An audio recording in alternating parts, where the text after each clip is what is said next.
আমার দুই বাংলা শ্রোতাবন্ধুকে নমস্কার, স্বাগত জানিয়ে শুরু করছি আজকের মহিলাদের আসর। আপনাদের সঙ্গে আমি শর্মিষ্ঠা। আর আমার সঙ্গে আজকে যিনি রয়েছেন স্টুডিওয়, তিনি নাটকের অভিনয় তিনি আমাদের সবার ভীষণ প্রিয়, ভীষণ পরিচিত একজন মানুষ। তার নামটা বললেই আপনারা বুঝতে পারবেন এবং তার কণ্ঠস্বর শুনলে তো আরও আগে বুঝতে পারবেন। মেঘনাদ বধ কাব্যকে যিনি আমাদের কাছে মূর্ত করে তুলেছিলেন, শুধু এই একটাই নয়, আরও অনেক অনেক আছে। শুধু আমি এটা দিয়েই শুরু করছি। আমাদের সঙ্গে আজকে আমরা পেয়েছি নাট্য ব্যক্তিত্ব শ্রী গৌতম হালদারকে। নমস্কার, আকাশবাণী মহিলাদের আসরে আপনাকে স্বাগত। নমস্কার শর্মিষ্ঠা, নমস্কার শ্রোতা বন্ধুরা, প্রত্যেককে নমস্কার। আচ্ছা, আমরা প্রথমেই যেটা জানতে চাইব, হয়তো অনেকেই জানেন কিন্তু অনেকে হয়তো জানেন না, তাদের জন্য যে আপনার অভিনয় জীবনের শুরুটা কিভাবে, মানে কোনো বিশেষ মুহূর্ত বা কোনো মানুষের কাজ দেখে কি আপনার মনে হয়েছিল যে মঞ্চই আপনার প্রধান জায়গা? এই শুরুর কথা বলতে গেলে এক এক সময় এক এক রকম করে কথা মনে হয়। সেটা হচ্ছে যে শুরুরও শুরু আছে। তো এই মুহূর্তে যেটা একেবারে শুরুর কথা মনে পড়ে সেটা হচ্ছে প্রায় আমার তখন এই ক্লাস 5 টাইপ হবে। আচ্ছা। বা হ্যাঁ, না তারও, হ্যাঁ ক্লাস 5-5-এর মতোই মনে হচ্ছে। তো সেই সময় ওই আমরা বন্ধুরা মিলে যেরকম আমরা সবাই করি ছোটোবেলাতে, ওই মায়েদের কাপড় টাঙিয়ে কোনো এক বন্ধুর বাড়িতে গিয়ে তাদের যে ফাঁকা উঠোনটা অথবা একটা ফাঁকা ঘরে সেইখানে সব ওই রকম কাপড় টাপড় টাঙিয়ে যেন খুব একটা স্টেজের সমস্ত প্রপার্টিস হচ্ছে, তখন তো আর প্রপার্টিস কাকে বলে জানতাম না, যেন শাড়িগুলোকে দিয়ে খুব রহস্য তৈরি হচ্ছে, এরকম করে একটা লাল নীল কাপড়ের মধ্যে দিয়ে ওই রকম। আর আলো যদি বলেন, তখনকার আলো মানে হচ্ছে যদি কারুর বাড়িতে কোনো বন্ধুর বাড়িতে টেবিল ল্যাম্প থাকতো, তো সেই টেবিল ল্যাম্পটা দেওয়া মানে হচ্ছে মুখের ওপর ওই আলোটা পড়ছে মানে হচ্ছে দুর্দান্ত একটা লাইটিং হচ্ছে আর কি।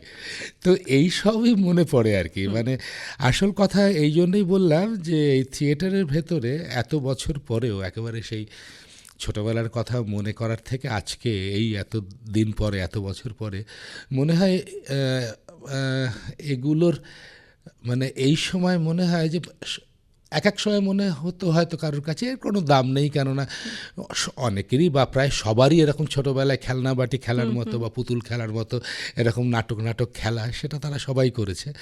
কিন্তু স্মৃতি যে কিভাবে মানুষের মনে দাগ কাটে এবং তার ভবিষ্যতের কাজের রূপরেখা নির্ধারণ করে, সেইটা পরে অনেক পরে নিজে অনুভব করেছিলাম। তারপরে মনীষী বা বিজ্ঞানী বা নানা স্তরের ব্যক্তিত্বদের বই পড়তে পড়তে বা তাদের কথা শুনতে শুনতে, মানে সেখানে ফ্রয়েড থেকে শুরু করে রবি ঠাকুর, এদের প্রথম এরকম তখন মনে হয়েছিল যে এই শৈশব মানুষের জীবনে একটা গভীর ছাপ ফেলে। আর বিশেষ করে যদি আমরা নিজেকে শিল্পী মনে করি বা শিল্পসত্তার কাছাকাছি কোথাও একটুখানি পৌঁছবার চেষ্টা করেছি যদি নিজেকে মনে করি, তাহলে সেখানে শৈশবটা বিশাল খুব খুব খুব করে কাজ করে আমাদের মনের ভেতরে। তো সেইটাই এই মুহূর্তে মনে হচ্ছে আর কি। তো তারপরে সেইখান থেকে মনে হয় আমরা সবাই এরকম ওই যে একটু জলপাই কোথায় বলতে পারেন, সেই নাটক থেকে শুরু করে এইরকম সব। তারপরে রেডিওতে ছোটোবেলায় যে নাটক শুনতাম, এই এখন রেডিওতে এসে আমি কথা বলছি আর তখন এই স্মৃতিগুলো মনে পড়ে যায়।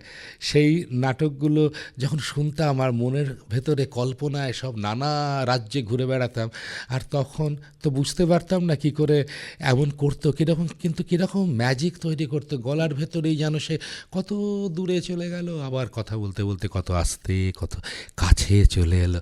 এই সবগুলো যে কিভাবে হতো তখন বুঝতাম না, কিন্তু তারা একদম অদ্ভুত একটা মায়া জাল বা মনের ভেতরে ওই কল্পনার জাল বুনে দিত আমাদের প্রত্যেককেই বুনতো। তো সেইখান থেকে তারা গ্রেট মানে বাচিক শিল্পী বলে মনে করি আমরা সবাই। তো এই আর কি, মানে থিয়েটারের কথা বলতে গেলে, নাটকের কথা বলতে গেলে একেবারে শুরুতে এই সমস্ত কথাই মনে পড়ে আর কি।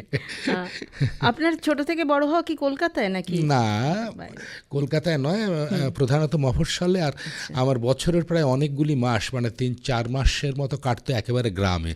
কাজে সেই অর্থে গ্রাম বা একেবারে বাংলার মাটি তার ক্ষেত, তার মাঠ, গরু, গোয়াল, চাষ, মাঠ পেরিয়ে বৃষ্টি, বড় বড় পুকুর, দিঘি, আলপথ, একেবারে মাটির রাস্তা যেখানে শুধু ধুলো ওড়ে গরমকালে, আর শুধু বর্ষাকালে একেবারে কাদা, সেখানে গরুর গাড়ি করে যাওয়া, এই সবগুলো একেবারে আমার মানে কি বলবো, মানে অর্গ্যানিক মেমোরি বলতে যেটা বোঝায়, একেবারে শারীরিকভাবে সেই স্মৃতিতে ঢুকে আছে আমার কাজে। আমার এগুলো খুব আমার কাছে বেঁচে থাকার একটা বড় মন্ত্র বলেও মনে হয়। ঠিক। এই আপনি যেটা বললেন যে শারীরিক ইয়ের মধ্যে ঢুকে আছে আপনার যে সেই গ্রামের গন্ধ, মাটির গন্ধ, তো সেই ক্ষেত্রে একটা কথা আমার মনে হচ্ছে যে আপনার অভিনীত যে মেঘনাদ বধ কাব্যে আমরা জানি, আমরা মানে মেঘনাদ বধ কাব্যকে আমরা মূর্ত পেয়েছি আপনার থেকে। তো এই যে একটা দীর্ঘ সময়ের একক অভিনয় মেঘনাদ বধ কাব্য, তো এই মহাকাব্যে রাবণ বা মেঘনাদকে মঞ্চে শরীরী ভাষায় জীবন্ত করার জন্য আপনি নিজেকে কিভাবে প্রস্তুত করেছিলেন? যদি তৈরি আদৌ হয়ে থাকি তাহলে, বা একটুখানিও যদি হয়ে থাকে, এই কথাটা বলা যায় যে এটা কখনো বিশেষ একটা নাটকের জন্য তো নয়। এইটা যবে থেকে মানে মনের কি বলবো, মানে অবচেতন মনের থিয়েটার বা অভিনয়কে ভালোবাসতে বা ভালোবাসা শুরু হয়ে গেল কোনো না কোনোভাবে শৈশবের পর থেকে, যখন আমি নিজেও কনসিয়াসলি বা সচেতনভাবে ঠিক করে নিজে থিয়েটার করব ভবিষ্যৎ জীবনে। আমি থিয়েটার করব এটা ঠিক করেছিলাম অনেক পরে, মানে আমার গ্র্যাজুয়েশন হয়ে যাওয়ার পরে, মানে প্রায় সেই অর্থে কলেজ টলেজ পেরিয়ে তারপরে। এই নয় যে ছোটোবেলা থেকে ঠিক করেছিলাম আমি থিয়েটার করব। হ্যাঁ, তো কিন্তু ওই নানাভাবে এটা কাজ করে আর কি। মনে যে কল্পনা মানুষের মনে ঘটে, সেই কল্পনাকে তো ফুটিয়ে তোলে তার শরীর, গলা, সব জেস্চার, তার চলন, কথা বলা থেকে শুরু করে সব কিছুতেই একজন অভিনেতা। তার ভঙ্গি, তার তাকানো, তার গলার আওয়াজের কম্পনের পরিবর্তন কিংবা আবেগ অনুভব, সবগুলোই সে তার শরীরে ধারণ করে এবং সেইখান থেকে সে এমনভাবেই সেটা তার ভেতরে ক্রিয়া করতে শুরু করে, কাজ করে, যে সেটা বাইরে থেকে দেখা যায়। এটা হচ্ছে অভিনেতার কাজ। কিন্তু এইটা না আসলে এটা একদিনের কাজ নয়, বা কি বলবো, শুধুমাত্র একটা দিনের ভেতরে 2 ঘন্টা 3 ঘন্টার কাজও নয়। এখন বলতে পারি এইটা না সারাদিন ধরে, সারাক্ষণ ধরে ওই ভালোবাসার যবে থেকে শুরু হয়েছে থিয়েটারকে, বা আমি যখন জানতামও না যে থিয়েটারকে ভালোবাসি, তখন থেকেই কিন্তু এটা শুরু হয়ে যায়। এবং সেই রকম করেই শরীরও তৈরি হতে থাকে। তারপর যখন আমরা কেউ সচেতনভাবে ঠিক করি যে আমি ভবিষ্যতে, এরপরে আমি থিয়েটার করব, অভিনয় করব এবং সেইটাই আমার জীবনের প্রধান কাজ হবে, যখন ঠিক করি, তখন এই কাজগুলোকে আমরা অর্গানাইজ করি। মানে কি, আচ্ছা গলা তৈরি করতে হবে, তাহলে গলা কত রকম করে তৈরি করা যায়। আচ্ছা, এবার গলা কেন তৈরি করব, সেই তার কারণ কি জন্য গলা তৈরি করতে হয়, এসব একই সঙ্গে বোঝা। তারপরে তার কত রকম রাস্তা আছে, মানে শুধু রেওয়াজ থেকে শুরু করে, তার স্বর চেনা থেকে শুরু করে, সুর কাকে বলে, রাগ কাকে বলে, ছন্দ কাকে বলে, টোনাল কোয়ালিটি কাকে বলে, কি করে টোনাল কোয়ালিটি চেঞ্জ করতে হয়, কি করে মাত্রার ভেদ হয় আর কি। কিন্তু এই যে এগুলো সব কনসিয়াসলি বলছি আমি, কিন্তু এগুলো কিন্তু মানুষের জীবনে নানা রকম করে ঘটতে থাকে। তা সেই জীবনটাকে চেনার সঙ্গে সঙ্গে, বা মানুষের ব্যবহারের যেভাবে, তাদের ব্যবহারিক দিকগুলো যেভাবে বেরিয়ে আসে, তারা যেভাবে বেঁচে থাকে, সেগুলিকে দেখতে দেখতে এবং নিজেকে চিনতে চিনতে, অন্যকে চিনতে চিনতে এইগুলোকে ধারণ করার চেষ্টা করতে হয়। আচ্ছা, আমার প্রকৃতিগতভাবে আমি এইভাবে কথা বলি, ধরুন এটা যদি আমি বুঝতে পারি, তাহলে প্রকৃতিগতভাবে ওই চরিত্রটি কেমন করে কথা বলে, সেইটা আর কেন কথা বলে, আচ্ছা সে কি ভাবছে, মানে তার মনের ভেতরেও ঢোকার চেষ্টা করতে হয়। তার মনের ভেতরে ঢোকার চেষ্টা করা মানে তখন সাইকোলজি কী, মনস্তত্ত্ব কী, বা একজন মানুষের মন কিভাবে চলে সেটাও বোঝার চেষ্টা করতে হয়। এই করে করে করে করে একদিক থেকে চলছে, আবার সেইটাকে কিভাবে আমি আমার পুরো শরীরে রূপ দেব, তার জন্য শরীরের ওপরে কাজ করতে হয়। কি করে কাজ করব, মানে একেবারে সোজাসুজি বলতে গেলে শরীর ভাঙা, তারপরে আবার গড়া, ভাঙা গড়া, ভাঙা গড়া, এর ভেতর থেকে চলতে থাকে। এবার ভাঙা মানে কি, মানে আমার হাঁটার ধরন এরকম, কিন্তু আমাকে যদি অভিনয় করতে হয় হয়তো আমাকে 100 রকম কম করে আরও বেশি রকম, 1000 রকমের হাঁটা তৈরি করতে হবে। তা কি করে তৈরি করব আমি? এবারে মানুষ হাঁটে কেন, কিভাবে হাঁটে, হাঁটার ভেতর থেকে তার কি, তার মনের কোন জগৎটা চলে আসে, তার কোন ব্যক্তিত্ব আসে, এগুলো একদিকে বোঝা, আর একদিকে হাঁটার বিজ্ঞানটা কি। যদি আমি খুব সহজে বলছি আর কি, কিন্তু আসলে বোঝাই যাচ্ছে আর সহজ নয় আর কি। মানে আমার কোনো স্টুডেন্টকে অভিনয়ের যদি আমি বলি যে ঠিক আছে তুমি 10 রকম করে হাঁটাও, তো হঠাৎ তার মাথায় বাজ পড়ে আর কি, কীভাবে 10 রকম করে কী করে হাঁটবো। কিন্তু যদি একবার এটার ভেতরে কেউ বোঝার চেষ্টা করে 10 কেন 100 রকম করেও হাঁটা। এবার এই যে শেখা, তারপরে বিভিন্ন ভঙ্গি, একই কাজ, একই অ্যাকশন, ধরুন খুব সিম্পল অ্যাকশন, জল খাওয়া অথবা একটা পান খাওয়া অথবা কাউকে ডাকা, যে কোনো একটা অ্যাকশন কত রকম করে পাল্টে যায় চরিত্রের ভেদে এবং মানুষে মানুষে, এবং কেন পাল্টায়, এবং একই মানুষ সেও কত রকম করে পাল্টাতে পারে। মানে একটা কথা তো, প্রত্যেকটি মানুষ নানা রকম ভিন্ন ভিন্ন রকম করে এই কাজটি করবে, তারপরে একটাই মানুষ আবার কীরকম করে তার 100টা মনের অবস্থার সঙ্গে সঙ্গে 100 রকম করে একই কাজ করবে। এইগুলো বোঝার চেষ্টা, আরও অনন্তের পেছনে ছোটা আর কি। এক কথায় বলতে গেলে, খুব ছোট্ট কথায় সাধারণভাবে একটু জীবনকে বোঝার চেষ্টা, জীবনের চলনকে বোঝার চেষ্টা, প্রকৃতিকে বোঝার চেষ্টা, তার সঙ্গে সঙ্গে ইউনিভার্স, বিশ্ব ব্রহ্মাণ্ডকেও একটু বোঝার চেষ্টা। এটাও অনেক বড় বড় কথা মনে হচ্ছে, কিন্তু এগুলো হয় কিন্তু খুব সহজে, খুব ছোট ছোট কাজ থেকে। আচ্ছা, আমরা জানি আপনার অনেক নাটক তো আমরা অনেকেই দেখেছি, কিন্তু তার মধ্যে অজিতেশ বন্দ্যোপাধ্যায়ের পর আপনি যখন সেই বিখ্যাত নাটকটিতে অভিনয় করলেন, তামাকু সেবনের অপকারিতা বলছেন বোধহয়। হ্যাঁ হ্যাঁ হ্যাঁ, কিছুদিন আগে তামাকু সেবনের অপকারিতা, ঠিক।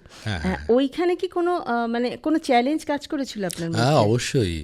সেটা হচ্ছে যে আসলে ছোটোবেলা থেকে অজিতেশ বন্দ্যোপাধ্যায়ের এই নাটকটা শুনে বড় হয়েছি। এত ভালো লাগতো, এত ভালো লাগতো। তিনি একেবারে মানে কীরকম, মানে এমন তার গলাতে এমন মোহ সৃষ্টি করতেন, এমন চরিত্র সৃষ্টি করতেন যে ও দেখতে দেখতে, মানে শুনতে শুনতে, ওটা তো দেখিনি, শুনতে শুনতে একেবারে সেই কোথায় চলে যেতাম, এবং কোন মনের কোন গহনে গিয়ে তিনি বিরাজ করতেন। কিন্তু তারপরে এত বছর পর যখন সেটা আবার করতে গেলাম, প্রথমে স্বাভাবিকভাবেই মনে হয় যে আচ্ছা নতুন কি হবে, এখনও মনে হয় আমার।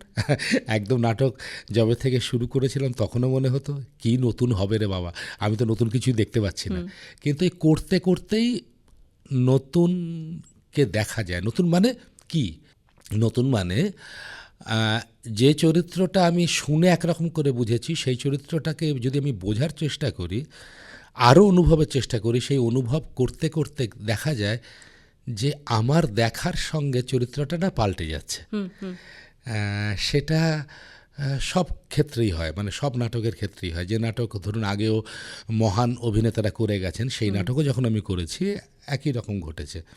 তো সেক্ষেত্রেও এটা ওই প্রথমে খুব ভয় করে, কিন্তু তা যেহেতু এত বছর ধরে করে আসছি এবং বিশ্বাস করি যে আমি যদি দেখতে চাই এবং যদি আমার ভালোবাসা থাকে ওই চরিত্রের প্রতি, যে চরিত্রটি আমি অভিনয় করছি, তাহলে আমি সেই চরিত্রটিকে আরও দেখতে পাবো। তা সেটা করতে গিয়েই দেখেছি যে আরে এই চরিত্র তো আমি দেখিনি, মানে অজিতেশ বন্দ্যোপাধ্যায় যা দেখিয়েছেন তা তো দেখেইছে, কিন্তু তিনি সেটা ছাড়া একেবারে অন্যরকম আরও অনেক কিছু দেখতে পাচ্ছি আমি।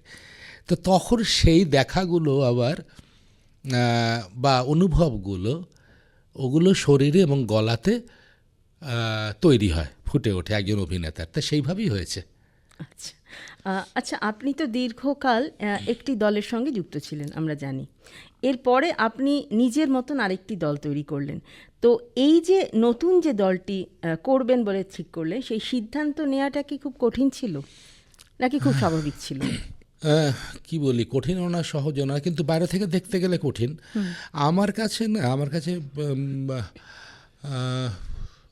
কঠিনও না সহজও না, এটা এটা এটা করতে হবে, আমি ভবিতব্য। এবং কিভাবে করব কি না করব কিছুই জানি না, কিন্তু যখন নতুন দল যখন শুরু করি মানে কি মনে হতো কিছুই নেই, কিন্তু একটা জিনিস অনুভব করতাম, আমার ভালোবাসা আছে, আমার ইচ্ছে আছে থিয়েটার করার, এবং হয়ে যাবেই, কোনো না কোনোভাবে হয়ে যাবে।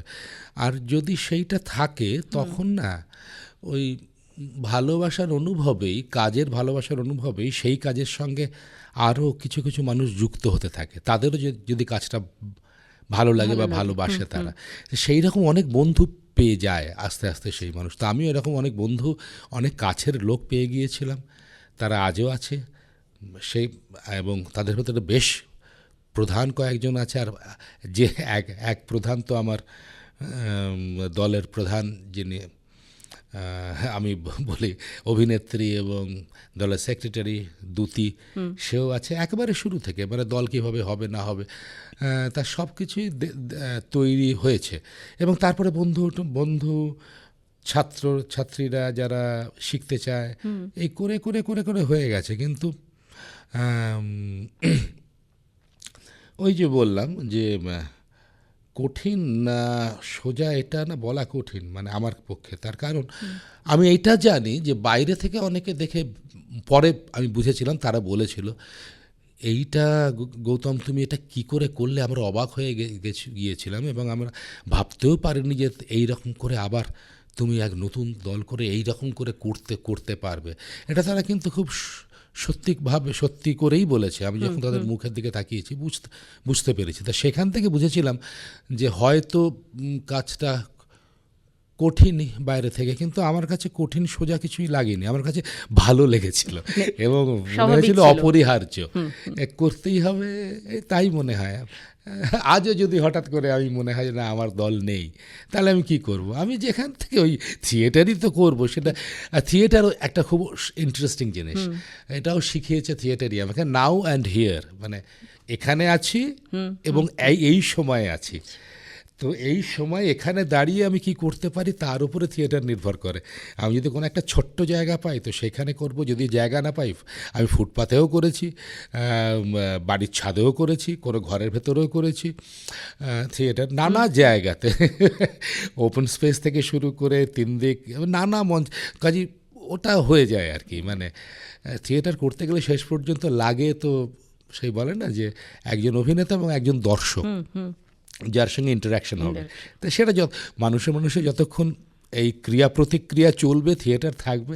আর আমার ভালোবাসার এই বিষয়টি থিয়েটার, এটাও থাকবে আমার কাছে বলে আশা করি আর কি। আচ্ছা, পরিচালক গৌতম হালদার আর অভিনেতা গৌতম হালদার, এই মানে পরিচালক এই অভিনেতা গৌতম হালদারকে কতটা শাসন করেন? মানে আমি যেটা বলতে চাইছি যে নিজের নির্দেশনায় নিজে অভিনয় করা, এটা কি কঠিন? হ্যাঁ, কঠিন। তো সেই সেই সেই সেই কঠিন পথ কীভাবে পেরোবো তারও রাস্তা আমাকে বার করতে হয়েছে নানা সময় নানাভাবে। প্রথমেই বলি যে অভিনেতাকে আমি অভিনেতা গৌতম আমি আর কি, আমি সেটা যে মনে করি আমি ওইটাই করতে এসেছিলাম, এবং পরিচালক হয়েছে আউট অফ কম্পালশন বলা যেতে পারে। এটাও মানে ইতিহাসেও তাই বলে যে ঐতিহাসিকভাবেই আর কি, যে বাংলা বা ভারতবর্ষে এরকম হয়, যারা অভিনেতা হয়ে একটুখানি মানুষের কাছে যেতে পেরেছেন, তো তাদের সঙ্গে অনেকে যখন আর তারা সহ অভিনেতারা আসেন, অভিনয় করতে করতে তারা বাধ্য হয় এক সময় পরিচালনার কাজ করতে। তো হয়তো আমিও সেইভাবে পরিচালক হয়েছি, কিন্তু হয়েছি বলেই যে পরিচালনা শিখবো না তা তো নয়, হয়েছি তখন যেহেতু অভিনয়ের সঙ্গে আমার এটা ওতপ্রোতভাবে জড়িয়ে আছে, আমাকে পরিচালনার কাজ শিখতে হয়েছে। তো শিখেছি ওই রকম, ওই অভিনয়ের রাস্তা ধরেই। অভিনেতারা কেমন, তাদেরকে কিভাবে কথা বললে তাদের ভেতর থেকে বেস্ট বেরিয়ে আসে, তারা তাদের লিমিট ক্রস করতে পারে, সীমা অতিক্রম করতে পারে, আরও ভালো আরও অন্যরকম কিছু প্রত্যেকবার কী করে তারা তৈরি করবে। এটা নিজে অভিনেতা বলে আমি হয়তো খানিকটা অন্য অভিনেতাদের বুঝতে পারি তাদের প্রশংসা তাদের কতটা উদ্বেলিত করে, আবার কোনো একটি সমালোচনা তাদের কতটা আঘাত করে, এই সমস্ত সেন্সগুলো আমার ভেতরে অভিনেতা বলি হয়তো একটু বেশি বুঝি আমি। কাজে অন্য অভিনেতাদের ক্ষেত্রেও আমি যখন পরিচালনা করি তাদেরকে তাদের সেন্সিটিভিটি বোঝা হয়তো আমার পক্ষে একটু সুবিধে হয়ে গেছে। আর এছাড়া এইটাই জন্যই বললাম যে থিয়েটার দাঁড়িয়ে থাকে অভিনেতাদের ওপরে। তা একজন পরিচালক তার অভিনেতাদের ভেতর থেকে তার বেস্ট কী করে বার করবে বা তৈরি করবে, কী করে তার অ্যাম্বিয়েন্স তৈরি করবে, সেই পরিমণ্ডল তৈরি করবে যেখানে অ্যাক্টররা একই সঙ্গে তাদের ফ্রিডম বোধ করবে পুরোপুরি এবং লিবার্টি ফ্রিডম এগুলো থাকবে, একই সঙ্গে সঙ্গে ডিসিপ্লিনে চলবে। এইটা কোন পরিমণ্ডলে হয়, কোন সম্পর্কে হয়, সেইটার চর্চাটা খুব দরকার একজন পরিচালকের ক্ষেত্রে। আমি জানি না, এটা একটুখানি হয়তো মনে হচ্ছে দার্শনিক কথা, কিন্তু এটার অনেক ওই অ্যাপ্লাইড দিক আছে আর কি। কীভাবে কোন নাটক কীভাবে পরিচালনা করলে সবচাইতে তাড়াতাড়ি। না, কিন্তু আপনার নিজের পরিচালনায় নিজে যখন অভিনয় করছেন সেইটা কতটা কঠিন, নাকি কঠিন নয়? নিজের পরিচালনায় করাটা কঠিন, তার কারণ হচ্ছে আমি বাইরে থেকে যে কোনো অভিনেতাই তার একটা পার্ট বাইরে থেকে নিজেকে দেখে, যদি সে ভালো অভিনেতা হয়। আমি দেখার চেষ্টা করি, কিন্তু সবটা দেখা যায় না। আবার নিজেকে বোঝাটা, সে নিজে যতটা নিজেকে বোঝে বাইরের কেউ অতটা বুঝতেও পারবে না। তো একজন পরিচালক যখন বাইরে থেকে আমাকে অভিনেতা হিসেবে কিছু বলেন, তখন আমি বিশ্বাস করছি যে সে আমাকে কিন্তু পুরো দেখছে, এবং আমি যদি সেই পরিচালককে বিশ্বাস করি তাহলে আমার মনে হবে এইটা করলে সবচাইতে ভালো হতে পারে বলে সেই পরিচালক মনে করছেন। কাজে আমাকে সেই দিকে যাওয়া উচিত। আমার যদি এখন আমি সে রাস্তা খুঁজেও না পাই, যদি মনে নাও হয় যে না ওইদিকে কেন যাব, পরিচালক হয়তো ঠিক রাস্তা বলছেন না, কিন্তু তবুও ওইখানেই যাওয়ার চেষ্টা করা উচিত। এই যে এইটা একটা নিজের ওপরে চাপ দেয়, চ্যালেঞ্জ দেয় আর কি, নিজেকে পাল্টানোর জন্য নিজের ওপরে জোর করে একটা শাসন তৈরি করতে হয়, এবং সেই শাসনের ভেতরে অনেক সময় নিজের অজানা অনেক কিছু বেরিয়ে আসতেও পারে। এইটা হয়। এবার এটা আমি জানি, যেহেতু জানি সেহেতু আমি যখন পরিচালনা করি তখন আমার একটা পদ্ধতি হচ্ছে, আমি আমার সহ অভিনেতা এবং আমি ছাত্রছাত্রী প্রত্যেককে নানাভাবে নানা রকম করে বোঝার চেষ্টা করি, জানার চেষ্টা করি আচ্ছা কোন জায়গাটা বেশি মনে হলো ভালো, কোন জায়গাটা মনে হলো এইটা একদম সুন্দর, একদম অন্যরকম হলো, কোনটা এইটা। মানে সেক্ষেত্রে আমি পরিচালকের ভূমিকায় তাদের অজান্তে তাদেরকে দাঁড় করিয়ে দিয়েছি, কিন্তু তো দিয়ে সেইভাবে করি আর কি। তো এইরকম নানা রাস্তা আছে। আচ্ছা, তো আপনি যখন নিজের দল পরিচালনা করছেন সেক্ষেত্রে প্রশাসনিক দায়িত্ব পালন করতে হচ্ছে, সেই ক্ষেত্রে কি আপনার সৃজনশীলতায় কোনো প্রভাব পড়ে? তার কারণ পড়ে না, তার কারণ হচ্ছে আমার এই কি প্রশাসনিক দায়িত্ব পুরোটাই যে এইমাত্র বললাম দেখে হচ্ছে দ্যুতি হালদার, আচ্ছা, যিনি আমার ভাগ্যক্রমে আমার স্ত্রীও, আচ্ছা, আবার দলের সেক্রেটারি, সমস্ত অ্যাডমিনিস্ট্রেশন অফিসিয়াল সমস্ত কাজ, প্রোডাকশানেরও সব, মানে বাইরের সমস্ত কিছু তার অর্গানাইজ করা, প্রত্যেকটা জিনিস, তার কোথায় গাড়ি আসবে, কোথায় মাল উঠবে, কী করে যাবে, কে কী খাবে, কখন কি যাবে, এটা সে এতটাই দেখে। তা সেক্ষেত্রে আমি ভাগ্যবান। তার মানে এই নয় যে আমি এগুলো কিছুই আমার চোখে পড়ে না, তা নয়, আমি দেখি, কিন্তু এই এতটা সামলানোর ক্ষমতা সত্যি আমার নেই আর কি, যেভাবে ওর সামলায় আর কি। তো সেইটা আমার একটা সুবিধেও, বা আমার থেকেও বলতে গেলে আমার দলেরও সুবিধে। আবার খানিকটা তো দেখতেও হয়, খানিকটা আবার তো তখন মনে হয় যে এটা না করতে পারলেই বোধহয় ভালো হতো, কিন্তু ওই তো মানে অ্যাডমিনিস্ট্রেশন খানিকটা তো বুঝতেই হয়, খানিকটা জানতেও হয়। মানে তার খুব একটা প্রভাব সৃজনশীলতায় পড়ে না, অন্তত আপনার ক্ষেত্রে পড়ে না তা নয়। সেই জন্য পৃথিবীর নানা জায়গাতে এরকম দেখা যায় যে এই যে কোনো একটা নাটক বা থিয়েটারের দুটো দিক থাকে, একটা হচ্ছে ম্যানেজারিয়াল দিক আর একটা হচ্ছে প্রোডাকশনের দিক। প্রোডাকশনের দিকে যারা থাকেন তারা না কখনোই এই কত টাকা কি হিসেব নিকেশ এই দিকে থাকেন না, একদম কিভাবে হল পাওয়া যাবে, কোন হলে কত ভাড়া, এই সব দিকে থাকেন না। সেটা হলে সুবিধে, কিন্তু আমাদের এই বাংলাতে সেরকম হওয়া খুব মুশকিল, কাজে আমাকে থাকতেও হয়। তাতে সেটা ওই লড়াই করে করে চলতে হয় আর কি, মনের ভেতরে লড়াই করা, বাইরে লড়াই করা, এইভাবেই চলতে হয়। আচ্ছা, আপনার আগামী কাজ নিয়ে আপনার পরিকল্পনা কি? মানে কোনো বিশেষ ক্লাসিক বা কোনো সমসাময়িক বিষয় এইরকম কিছু নিয়ে কি আপনি কিছু ভাবছেন? আগামী নাটক তো একটি ভাবছি, সেটা হচ্ছে একজন অভিনেতার ভেতরে এবং তার জীবনে কিভাবে হ্যামলেট কাজ করে, আচ্ছা, তাই নিয়ে একটি লেখা বা একটি নাটক আমি পেয়েওছি, বিখ্যাত নাটক। তা সেটা নিয়ে চেষ্টা করছি আর কি, করব আচ্ছা, আগামীতে। মানে জীবন, হ্যামলেট, আমি, অভিনয়, আর তারই সঙ্গে সঙ্গে জীবনের মৃত্যু কি, এই সব কিছু নিয়ে একটি নাটক করার ইচ্ছে আছে। আচ্ছা, সেটা আমরা কবে পাবো? হয়তো 3-4 মাস পরে। আচ্ছা, বাহ। এটা একটা আমাদের কাছে একটা বড় খবর। আচ্ছা, একটু অন্যদিকে একটু জিজ্ঞেস করি যে বর্তমান যুগে দাঁড়িয়ে বাংলা নাটকের দর্শক কি কমছে? মানে আপনার কি মনে হয়? কারণ মানে দর্শকের রুচি বা চাহিদা কি বদলে গেছে বলে আপনি মনে হ্যাঁ, করেন?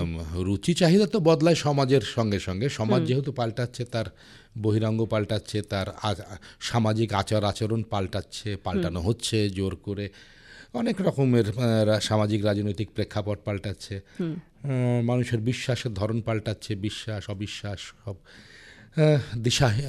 দিশাহীনতা সবই নানা রকম করে পাল্টে যাচ্ছে। তাই সেক্ষেত্রে দর্শকও পাল্টাবে, দর্শকের বিশ্বাস পাল্টাচ্ছে, রুচিও পাল্টায়। ভালোর দিকে যাচ্ছে না খারাপের দিকে যাচ্ছে সে নিয়ে তো মানুষ ভাবেনি, তা সেই বিতর্কে আর না গিয়ে